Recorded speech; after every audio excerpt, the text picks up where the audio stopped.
नमो भगवते वासुदेवाय। आप सभी का हमारे YouTube चैनल पर हार्दिक स्वागत है।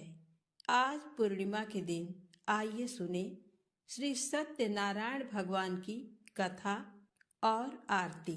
शास्त्रों में बताया गया है कि सत्यनारायण व्रत कथा का पाठ करने से व्यक्ति को 1000 यज्ञ करने के बराबर पुण्य फल की प्राप्ति होती है। सत्यनारायण भगवान व्रत कथा में भगवान विष्णु के सत्य स्वरूप के बारे में बताया गया है। इस व्रत का पाठ करने से घर में सुख समृद्धि का वास होता है और भगवान विष्णु की कृपा सदैव बनी रहती है। इसलिए कथा को आप पूरा श्रद्धा और भक्ति के साथ अवश्य सुने। प्रेम से बोले श्री लक्ष्मी नारायण भगवान की जय हो। एक समय की बात है, नैमिषारण्य तीर्थ में शौनक आदि 88,000 ऋषियों ने श्री सूत जी से पूछा, हे प्रभु, इस कलयुग में वेद विद्या रहित मनुष्यों को प्रभु भक्ति किस प्रकार मिल सकती है तथा उनका उद्धार कैसे होगा। हे मुनि श्रेष्ठ, कोई ऐसा तप बताइए जिससे थोड़े समय में ही पुण्य मिले और मनोवांछित फल भी मिल जाए। इस प्रकार की कथा सुनने की हम इच्छा रखते हैं। सर्व शास्त्रों के ज्ञाता सूत जी बोले, हे वैष्णव में पूज्य, आप सभी ने प्राणियों के हित की बात पूछी है, इसलिए मैं एक ऐसे श्रेष्ठ व्रत को आप लोगों को बताऊंगा जिसे नारद जी ने लक्ष्मी नारायण जी से पूछा था और लक्ष्मीपति ने मुनि श्रेष्ठ नारद जी से कहा था। आप सभी से ध्यान से सुनिए। एक समय की बात है, योगी राज नारद जी दूसरों के हित की इच्छा लिए अनेकों लोकों में घूमते हुए मृत्यु लोक में आ पहुंचे। यहाँ उन्होंने अनेक योनियों में जन्मे प्रायः सभी मनुष्यों को अपने कर्मों द्वारा अनेकों दुखों से पीड़ित देखा। उनका दुख देख नारद जी सोचने लगे कि कैसा यत्न किया जाए जिसके करने से निश्चित रूप से मानव के दुखों का अंत हो जाए। इसी विचार पर मनन करते हुए वह विष्णु लोक में गए। वहां वह देवों के इस नारायण की स्तुति करने लगे, जिनके हाथों में शंख, चक्र, गदा और पद्म थे, गले में वरमाला पहने हुए थे। स्तुति करते हुए नारद जी बोले, हे भगवान, आप अत्यंत शक्ति से संपन्न हैं। मन तथा वाणी भी आपको नहीं पा सकती है। आपका आदि मध्य तथा अंत नहीं है। निर्गुण स्वरूप सृष्टि के कारण भक्तों के दुख को दूर करने वाले आपको मेरा नमस्कार है। नारद जी की स्तुति सुन विष्णु भगवान बोले, हे मुनिश्रेष्ठ, आपके मन में क्या बात है? आप किस काम के लिए पधारे हैं, उसे निसंकोच कहो। इस पर नारद मुनि बोले कि मृत्यु लोक में अनेक योनियों में जन्मे मनुष्य अपने कर्मों के द्वारा अनेकों दुख से दुखी हो रहे हैं। हे नाथ, आप मुझ पर दया रखते हैं तो बताइए कि वो मनुष्य थोड़े प्रयास से ही अपने दुखों से कैसे छुटकारा पा सकते हैं। श्री हरि बोले, हे नारद, मनुष्यों की भलाई के लिए तुमने बहुत अच्छी बात पूछी है। जिसके करने से मनुष्य मोह से छूट जाता है, वह बात मैं कहता हूँ, उसे सुनो। स्वर्ग लोक व मृत्यु लोक दोनों में एक दुर्लभ उत्तम व्रत है जो पुण्य देने वाला है। आज प्रेम बस होकर मैं उसे तुमसे कहता हूँ। श्री सत्यनारायण भगवान का ये व्रत अच्छी तरह विधान पूर्वक करके मनुष्य तुरंत ही यहाँ सुख भोग कर मरने पर मोक्ष पाता है। श्री हरि के वचन सुन नारद जी बोले कि उस व्रत का फल क्या है और उसका विधान क्या है। ये व्रत किसने किया था? इस व्रत को किस दिन करना चाहिए? हे प्रभु, सभी कुछ विस्तार से बताएं। नारद की बात सुनकर श्री हरि बोले, दुख व शोक को दूर करने वाला ये व्रत सभी स्थानों पर विजय दिलाने वाला है। मानव को भक्ति व श्रद्धा के साथ शाम को श्री सत्यनारायण की पूजा धर्म परायण होकर ब्राह्मणों व बंधुओं के साथ करनी चाहिए। भक्ति भाव से ही नैवेद्य, केले का फल, घी, दूध और गेहूं का आटा सवाया लें। गेहूं के स्थान पर साठी का आटा, शक्कर तथा गुड़ लेकर वह सभी भक्षण योग्य पदार्थों को मिलाकर भगवान का भोग लगाएं। ब्राह्मणों सहित बंधु बांधवों को भी भोजन कराएं। उसके बाद स्वयं भोजन करें। भजन कीर्तन के साथ भगवान की भक्ति में लीन हो जाएं। इस तरह से सत्यनारायण भगवान का ये व्रत करने पर मनुष्य की सारी इच्छाएं निश्चित रूप से पूरी होती हैं। इस कलिकाल अर्थात कलयुग में मृत्यु लोक में मोक्ष का यही एक सरल उपाय बताया गया है। सूत जी बोले, हे ऋषियों, जिसने पहले समय में इस व्रत को किया था उसका इतिहास कहता हूँ, ध्यान से सुनो। सुंदर काशीपुरी नगरी में एक अत्यंत निर्धन ब्राह्मण रहता था। भूख प्यास से परेशान वह धरती पर घूमता रहता था। ब्राह्मणों से प्रेम करने वाले भगवान ने एक दिन ब्राह्मण का वेश धारण कर उसके पास जाकर पूछा, हे विप्र, नित्य दुखी होकर तुम पृथ्वी पर क्यों घूमते हो? दीन ब्राह्मण बोला, मैं निर्धन ब्राह्मण हूँ, भिक्षा के लिए धरती पर घूमता हूँ। हे भगवान, यदि आप इसका कोई उपाय जानते हो तो बताइए। वृद्ध ब्राह्मण कहता है कि सत्यनारायण भगवान मनोवांछित फल देने वाले हैं, इसलिए तुम उनका पूजन करो। इसे करने से मनुष्य सभी दुखों से मुक्त हो जाता है। वृद्ध ब्राह्मण बनकर आए सत्यनारायण भगवान उस निर्धन ब्राह्मण को व्रत का सारा विधान बताकर अंतर ध्यान हो गए। ब्राह्मण मन ही मन सोचने लगा कि जिस व्रत को वृद्ध ब्राह्मण करने को कहा गया है मैं उसे जरूर करूंगा। ये निश्चय करने के बाद उसे रात में नींद नहीं आई। वह सवेरे उठकर सत्यनारायण भगवान के व्रत का निश्चय कर भिक्षा के लिए चला गया।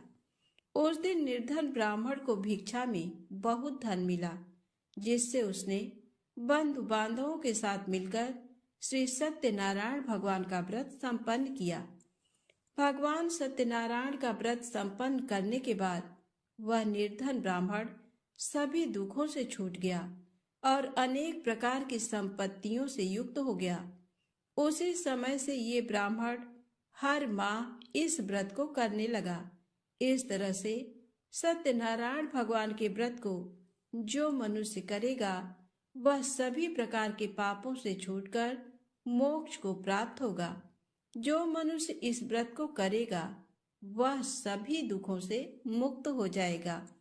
सूत जी बोले कि इस तरह से नारद जी से नारायण जी का कहा हुआ श्री सत्यनारायण व्रत को मैंने तुमसे कहा। हे विप्रो, मैं अब और क्या कहूँ? ऋषि बोले, हे मुनिवर, संसार में उस विप्र से सुनकर और किस किस ने इस व्रत को किया, हम सब इस बात को सुनना चाहते हैं। इसके लिए हमारे मन में श्रद्धा का भाव है। सूत जी बोले, हे मुनियों, जिस जिसने इस व्रत को किया है वह सब सुनो। एक समय वही विप्र धन व ऐश्वर्य के अनुसार अपने बंधु बांधवों के साथ इस व्रत को करने को तैयार हुआ। उसी समय एक लकड़ी बेचने वाला बूढ़ा आदमी आया और लकड़ियां बाहर रखकर अंदर ब्राह्मण के घर में गया। प्यास से दुखी वह लकड़हारा उनको व्रत करते देख विप्र को नमस्कार कर पूछने लगा कि आप ये क्या कर रहे हैं तथा इसे करने से क्या फल मिलेगा, कृपया मुझे भी बताएं। ब्राह्मण ने कहा कि सब मनोकामनाओं को पूरा करने वाला ये सत्यनारायण भगवान का व्रत है। इनकी कृपा से ही मेरे घर में धन धान्य आदि की वृद्धि हुई है। विप्र से सत्यनारायण व्रत के बारे में जानकर लकड़हारा बहुत प्रसन्न हुआ। चरणामृत लेकर वह प्रसाद खाने के बाद वह अपने घर गया। लकड़हारे ने अपने मन में संकल्प किया कि आज लकड़ी बेचने से जो धन मिलेगा उसी से श्री सत्यनारायण भगवान का उत्तम व्रत करूंगा। मन में इस विचार को ले बूढ़ा आदमी सिर पर लकड़ियां रख उस नगर में बेचने गया जहां धनी लोग ज्यादा रहते थे। उस नगर में उसे अपनी लकड़ियों का दाम पहले से 4 गुना अधिक मिलता है। बूढ़ा प्रसन्नता के साथ दाम लेकर केले, शक्कर, घी, दूध, दही और गेहूं का आटा ले और सत्यनारायण भगवान के व्रत की अन्य सामग्रियां लेकर अपने घर गया। वहां उसने अपने बंधु बांधवों को बुलाकर विधि विधान से सत्यनारायण भगवान का पूजन और व्रत किया। इस व्रत के प्रभाव से वह बूढ़ा लकड़हारा धन, पुत्र आदि से युक्त होकर संसार के समस्त सुख भोग अंत काल में वैकुंठ धाम चला गया। सूत जी बोले, हे श्रेष्ठ मुनियों, अब आगे की कथा कहता हूँ। पहले समय में उल्कामुख नाम का एक बुद्धिमान राजा था। वह सत्य वक्ता और जितेंद्री था। प्रतिदिन देव स्थानों पर जाता और निर्धनों को धन देकर उनके कष्ट दूर करता था। उसकी पत्नी कमल के समान मुख वाली तथा सती साध्वी थी। भद्रशिला नदी के तट पर उन दोनों ने श्री सत्यनारायण भगवान का व्रत किया। उसी समय साधु नाम का एक वैश्य आया। उसके पास व्यापार करने के लिए बहुत सा धन भी था। राजा को व्रत करते देखकर वह विनय के साथ पूछने लगा, हे राजन, भक्ति भाव से पूर्ण होकर आप ये क्या कर रहे हैं? मैं सुनने की इच्छा रखता हूँ, तो आप मुझे बताएं। राजा बोला, हे साधु, अपने बंधु बांधवों के साथ पुत्र आदि की प्राप्ति के लिए एक महाशक्तिमान श्री सत्यनारायण भगवान का व्रत व पूजन कर रहा हूँ। राजा के वचन सुन साधु आदर से बोला, हे राजन, मुझे इस व्रत का सारा विधान कहिए। आपके कथनानुसार मैं भी इस व्रत को करूँगा। मेरी भी संतान नहीं है और इस व्रत को करने से निश्चित रूप से मुझे संतान की प्राप्ति होगी। राजा से व्रत का सारा विधान सुन व्यापार से निवृत्त हो वह अपने घर गया। साधु वैश्य ने अपनी पत्नी को संतान देने वाले इस व्रत का वर्णन कह सुनाया और कहा कि जब मेरी संतान होगी तब मैं इस व्रत को करूंगा। साधु ने इस तरह के वचन अपनी पत्नी लीलावती से कहे। एक दिन लीलावती पति के साथ आनंदित हो सांसारिक धर्म में प्रवृत्त होकर सत्यनारायण भगवान की कृपा से गर्भवती हो गई। 10वें महीने में उसके गर्भ से एक सुंदर कन्या ने जन्म लिया। कन्या दिनों दिन ऐसे बढ़ने लगी जैसे कि शुक्ल पक्ष का चंद्रमा बढ़ता है। माता पिता ने अपनी कन्या का नाम कलावती रखा। एक दिन लीलावती ने मीठे शब्दों में अपने पति को याद दिलाया कि आपने सत्यनारायण भगवान के जिस व्रत को करने का संकल्प किया था उसे करने का समय आ गया है। आप इस व्रत को करिए। साधु बोला कि हे प्रिय, इस व्रत को मैं उसके विवाह पर करूंगा। इस प्रकार अपनी पत्नी को आश्वासन देकर वह नगर को चला गया। कलावती पिता के घर में रह वृद्धि को प्राप्त हो गई। साधु ने एक बार नगर में अपनी कन्या को सखियों के साथ देखा तो तुरंत ही दूत को बुलाया और कहा कि मेरी कन्या के योग्य वर देखकर आओ। साधु की बात सुनकर दूत कंचन नगर में पहुंचा और वहां देखभाल कर लड़की के सुयोग्य वणिक पुत्र को ले आया। सुयोग्य लड़के को देख साधु ने बंधु बांधवों को बुलाकर अपनी पुत्री का विवाह कर दिया। लेकिन दुर्भाग्य की बात ये कि साधु ने अभी भी श्री सत्यनारायण भगवान का व्रत नहीं किया। इस पर श्री भगवान क्रोधित हो गए और श्राप दिया कि साधु को अत्यधिक दुख मिले। अपने कार्य में कुशल साधु बनिया जमाई को लेकर समुद्र के पास स्थित होकर रत्नसारपुर नगर में गया। वहां जाकर दामाद ससुर दोनों मिलकर चंद्रकेतु राजा के नगर में व्यापार करने लगे। एक दिन भगवान सत्यनारायण की माया से एक चोर राजा का धन चुराकर भाग रहा था। उसने राजा के सिपाहियों को अपना पीछा करते देख चुराया हुआ धन वहां रख दिया जहां साधु अपने जमाई के साथ ठहरा हुआ था। राजा के सिपाहियों ने साधु बैस के पास राजा का धन पड़ा देखा तो वह ससुर जमाई दोनों को बांधकर प्रसन्नता से राजा के पास ले गए और कहा कि उन दोनों चोरों को हम पकड़ लाए हैं, आप आगे की कार्यवाही की आज्ञा दें। राजा की आज्ञा से उन दोनों को कठिन कारावास में डाल दिया गया और उनका सारा धन भी उनसे छीन लिया गया। श्री सत्यनारायण भगवान के श्राप से साधु की पत्नी भी बहुत दुखी हुई। घर में जो धन रखा था उसे चोर चुरा ले गए। शारीरिक तथा मानसिक पीड़ा व भूख प्यास से अति दुखी हो अन्न की चिंता में कलावती ब्राह्मण के घर गई। वहां उसने श्री सत्यनारायण भगवान का व्रत होते देखा, फिर कथा भी सुनी। वह प्रसाद ग्रहण कर रात को घर वापस आई। माता ने कलावती से पूछा कि हे पुत्री, अब तक तुम कहाँ थी? तेरे मन में क्या है? कलावती ने अपनी माता से कहा, हे माता, मैंने एक ब्राह्मण के घर में श्री सत्यनारायण भगवान का व्रत देखा है। कन्या के वचन सुन लीलावती भगवान के पूजन की तैयारी करने लगी। लीलावती ने परिवार व बंधुओं सहित सत्यनारायण भगवान का पूजन किया और उनसे वर मांगा कि मेरे पति तथा जमाई शीघ्र घर आ जाएं। साथ ही ये भी प्रार्थना की कि हम सबका अपराध क्षमा करें। श्री सत्यनारायण भगवान इस व्रत से संतुष्ट हो गए और राजा चंद्रकेतु को सपने में दर्शन दे कहा कि हे राजन, तुम उन दोनों वैश्यों को छोड़ दो और तुमने उनका जो धन लिया है उसे वापस कर दो। अगर ऐसा नहीं किया तो मैं तुम्हारा धन, राज्य व संतान सभी को नष्ट कर दूंगा। राजा को ये सब कहकर वह अंतर ध्यान हो गए। प्रातःकाल सभा में राजा ने अपना सपना सुनाया, फिर बोले कि वणिक पुत्रों को कैद से मुक्त कर सभा में लाओ। दोनों ने आते ही राजा को प्रणाम किया। राजा मीठी वाणी में बोला, हे महानुभाव, भाग्यवश ऐसा कठिन दुख तुम्हें प्राप्त हुआ है, लेकिन अब तुम्हें कोई भय नहीं है।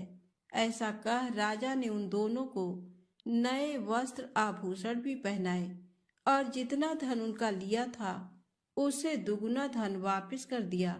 दोनों वैश्य अपने घर को चल दिए। श्री सत्यनारायण व्रत कथा का 3रा अध्याय संपूर्ण। बोलिए श्री सत्यनारायण भगवान की जय। सत्यनारायण भगवान की व्रत कथा का 4था अध्याय। सूत जी बोले, वैश्य ने मंगलाचार कर अपनी यात्रा आरंभ की और अपने नगर की ओर चल दिए। उनके थोड़ी दूर जाने पर एक दंडी वेशधारी श्री सत्यनारायण ने उनसे पूछा, हे साधु, तेरी नाव में क्या है? अभिमानी वणिक हंसता हुआ बोला, हे दंडी, आप क्यों पूछते हो? क्या धन लेने की इच्छा है? मेरी नाव में तो बेल व पत्ते भरे हुए हैं। वैश्य के कठोर वचन सुन भगवान बोले, तुम्हारा वचन सत्य हो। दंडी ऐसे वचन का वहां से दूर चले गए। कुछ दूर जाकर समुद्र के किनारे बैठ गए।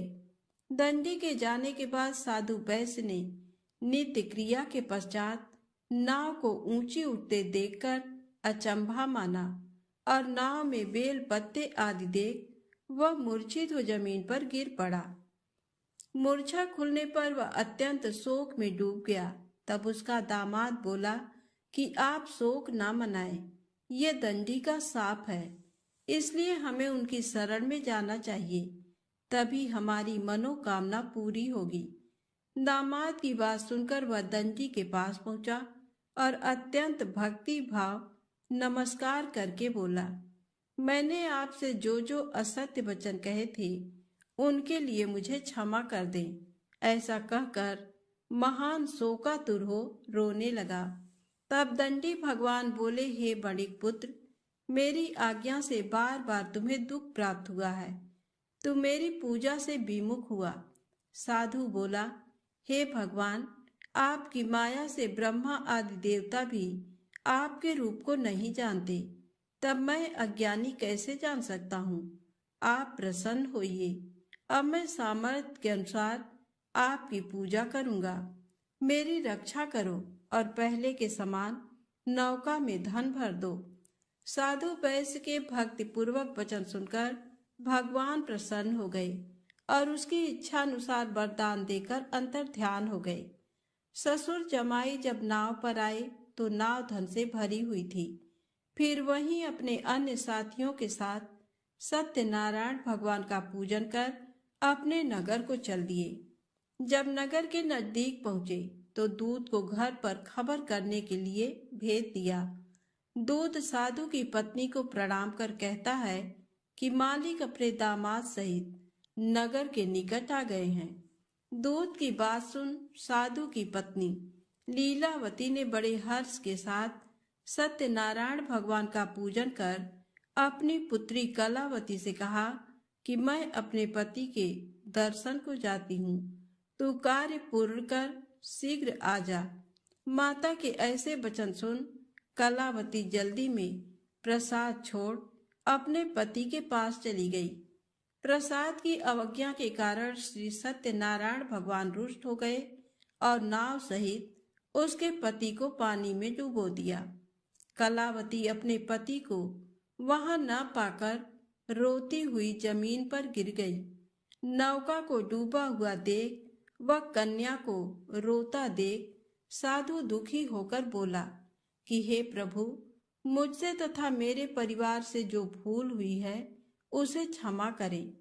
साधु के दीन वचन सुनकर श्री सत्यनारायण भगवान प्रसन्न हो गए और आकाशवाणी हुई, हे साधु, तेरी कन्या मेरे प्रसाद को छोड़कर आई है, इसलिए उसका पति अदृश्य हो गया है। यदि वह घर जाकर प्रसाद खाकर लौटती है तो इसे इसका पति अवश्य मिलेगा। ऐसी आकाशवाणी सुन कलावती घर पहुंचकर प्रसाद खाती है और फिर आकर अपने पति के दर्शन करती है। उसके बाद साधु अपने बंधु बांधवों सहित श्री सत्यनारायण भगवान का विधि विधान से पूजन करता है। इस लोक का सुख भोग वह अंत में स्वर्ग जाता है। श्री सत्यनारायण व्रत कथा का चौथा अध्याय संपूर्ण। बोलिए श्री सत्यनारायण भगवान की जय। सत्यनारायण भगवान की व्रत कथा का 5वां अध्याय। सूत जी बोले, हे ऋषियों, मैं और भी एक कथा सुनाता हूँ, उसे भी ध्यान पूर्वक सुनो। प्रजा पालन में लीन तुंगध्वज नाम का एक राजा था। उसने भी भगवान का प्रसाद त्याग कर बहुत ही दुख सहन किया। एक बार वन में जाकर वन्य पशुओं को मारकर वह बड़ के पेड़ के नीचे आया। वहां उसने ग्वालों को भक्ति भाव से अपने बंधुओं सहित सत्यनारायण भगवान का पूजन करते देखा।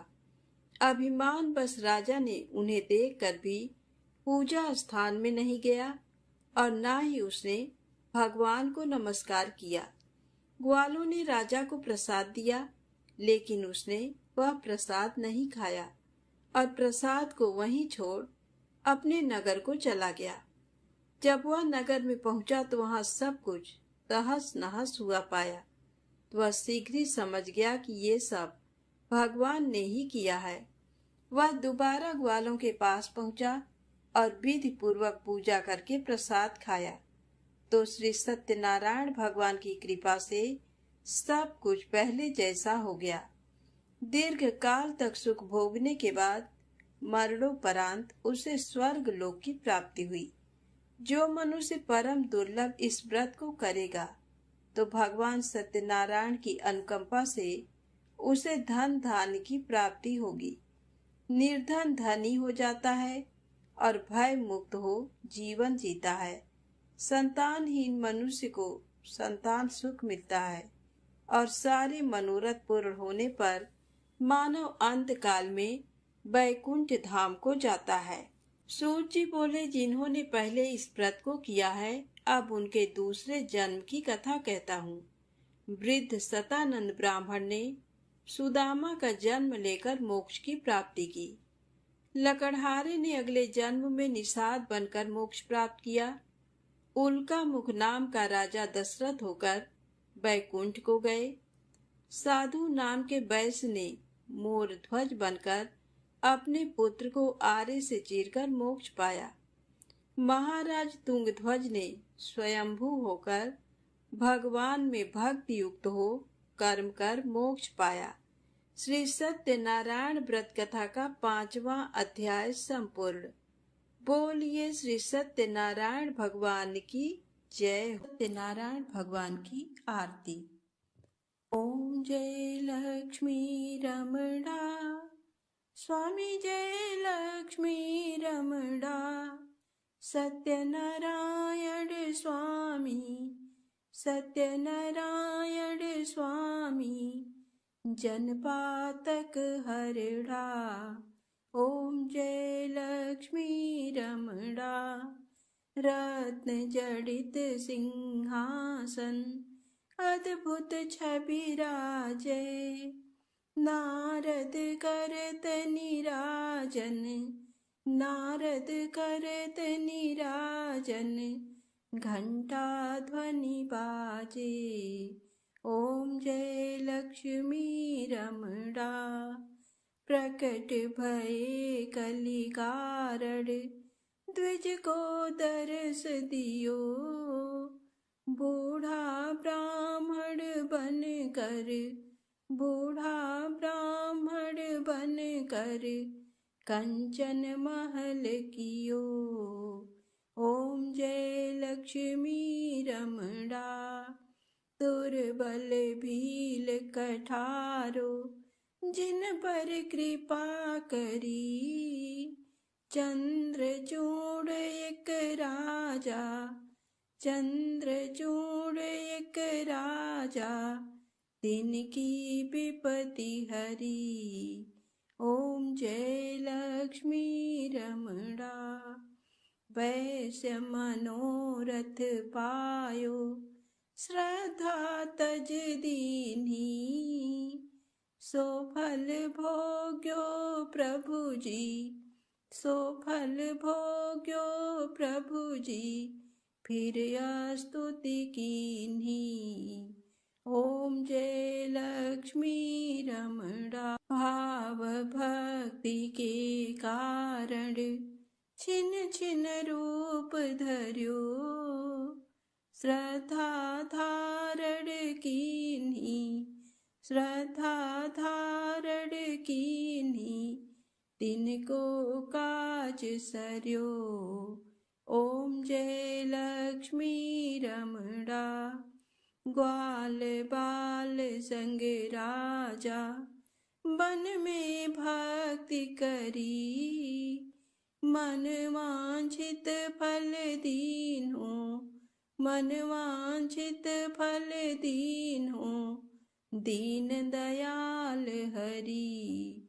ओम जय लक्ष्मी रमणा, चढ़त प्रसाद सवायो, कदली फल मेवा, धूप दीप तुलसी से, धूप दीप तुलसी से, राजी सत्य देवा।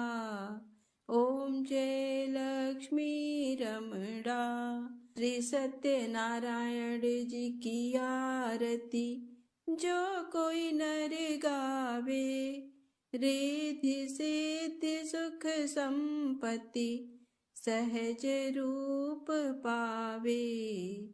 ओम जय लक्ष्मी रमणा, जय लक्ष्मी रमणा, स्वामी जय लक्ष्मी रमणा, सत्यनारायण स्वामी, सत्यनारायण स्वामी, जनपातक हरड़ा। ओम जय लक्ष्मी रमणा। प्रेम से बोले सत्यनारायण भगवान की जय।